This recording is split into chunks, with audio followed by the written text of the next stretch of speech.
मस्त अशी चमचमीत, झणझणीत व चवदार पेरूची भेळ तुम्ही कधी खाल्ली आहेत का? नाही खाल्ली ना, मग ही रेसिपी नक्की पहा. करायला अगदी सोपी आहे, चवीला भन्नाट लागते.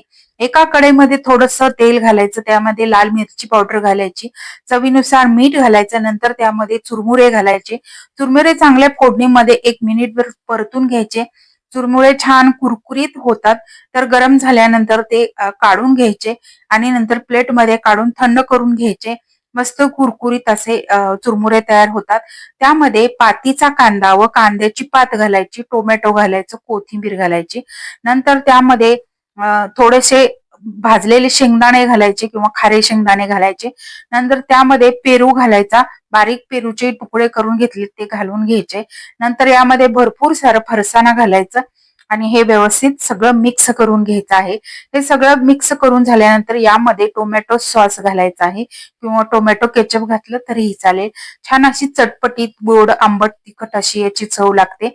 व्यवस्थित मिक्स करून घ्यायचं. मस्त अशी चटपटीत भेळ आपली तयार झालेली आहे.